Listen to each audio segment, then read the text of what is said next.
Hey everyone, this is going to be hopefully a short VR to the tag #cardstocksnob. This tag was created by Casper over at BoyDiviner, and I've seen maybe just a couple VRs, so I will be sure to link Casper's video as well as those other videos. And would I call myself a cardstock snob?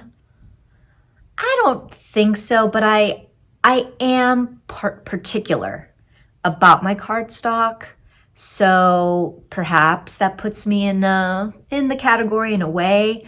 And the very first kind of preference that I'll share with you is one that is pretty unpopular, which is that Llewellyn cardstock might just be my favorite cardstock. Yes, I said that. I know that Llewellyn has been through a few iterations of cardstock, but even with this most recent, so here's the Darkwood Tarot.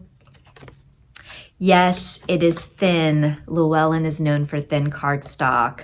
This one seems to be glossier than other Llewellyn decks that I have. I don't love that, but really my main focus is on how thin and bendy the cardstock is, which means that I can riffle shuffle. And that is very important to me when it comes to handling a deck. So if a deck is not only too big, but the cardstock is so thick that I can't even riffle shuffle the deck if I've split the deck into little batches, which I have had to do with several decks that I have. If I can't even do that, that's kind of a deal breaker. I know that people have mentioned US Games as being a favorite cardstock. US Games cardstock makes my hands hurt. I acknowledge it's a good quality cardstock and it's durable, but I cannot for the life of me shuffle with any US Game decks that I have. So I am a Llewellyn girl. Also, I love cardstock from Make Playing Cards, along with the decks that I've made for myself, in which I just choose like the regular, the standard smooth cardstock. I have also experienced the linen cardstock. So this is the Tarot of Passing Showers by Valerie Chia. Again, thin and bendy, which I love. And this is linen. I don't know if the camera will pick that up, but again, great quality. I personally like linen.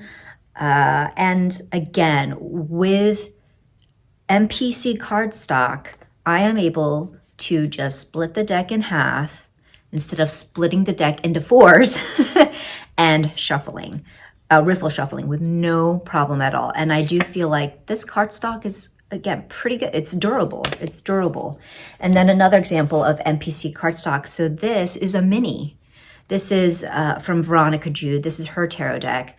And even though it's a mini, it's 2 by 3.5 inches. And usually when I've trimmed the borders off of other decks and have made them into minis, riffle shuffling is virtually impossible, but not with this deck because, again, so bendy and malleable. I love that. If we're talking about another mini deck that shuffles super well, and this is like a cardstock that I've never before experienced, it is the Fauna Inspiration mini deck. And this cardstock, it almost has the look of watercolor paper. Once again, I don't know if the camera will pick this up, and so it's called felt weave paper. Never heard of that before, but again, super bendy. It is thin, but riffle shuffles like a dream, and it just feels so nice. The tactile experience in shuffling this deck is just, it's amazing. Love it so much. So This is another one. And then I want to say the first deck that had more of that kind of rose petal type finish, or that very smooth matte finish, was the Crystal Unicorn Tarot. So again, not quite the rose petal, but just that very silky smooth kind of matte cardstock. And while this is too thick for me, it is on the thick side. I am still able to at least riffle shuffle when I break these into quarters. So I really just love the feel of this cardstock. I will say that.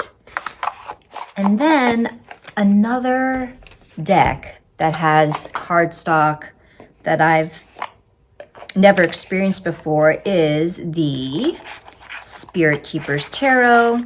So I have the first edition, and I don't know that Benabel has ever quite said what kind of cardstock this is, but it almost feels, it's not plastic, but it almost feels like plastic.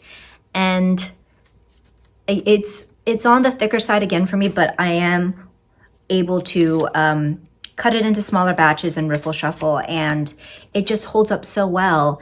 And this hasn't happened yet, knock on wood, but I imagine that if I spilled something on this, it would withstand damage to a certain extent, you know? So I don't know what kind of cardstock this is. I am not knowledgeable about GSM or anything like that. But I will say that when I first got this deck, I did a lot of fondling for sure. And then finally, the last deck I'm going to share with you is the Legendary Ladies Goddess deck. So this is like an oracle deck. And again, this deck is thin, which I like. It's thin and bendy. And this deck almost has like a paper type quality. It is matte. It's great to riffle shuffle, except that my hands are just a tad too small to be able to riffle shuffle well. But if your hands are the right size, this is also a great type of cardstock for riffle shuffling. And actually, I lied. This is not the last deck. Did I say this was the last deck I'm going to share with you? No, it is not. I have one more oracle deck to share with you. And it's really more just an example of, again, the publishing company cardstock that I enjoy. And that is Blue Angel. Again, a lot of people, this is the Alice the Wonderland Oracle. A lot of people have shat on Blue Angel. They don't like the cardstock. I will say the shininess can be off-putting when it comes to trying to make videos or to take pictures. Yes, I agree. But again, I think you're seeing a theme here with my cardstock snobbiness. It's about the bendiness, the thinness and the bendiness of the cardstock, and my ability to riffle shuffle. What I love about these Blue Angel Oracle decks is, even though they are a larger size deck, I can still riffle shuffle just by splitting the deck in half. Like I can actually get my hands around this deck. So I actually really enjoy Blue Angel cardstock. What's the verdict? Does that classify me as a cardstock snob? Some of you might be saying I'm a cardstock fool.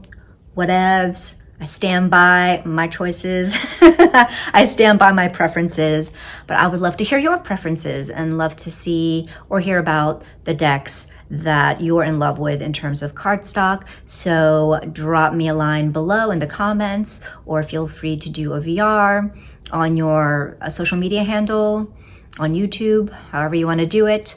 And I will see you in the next video. Take care.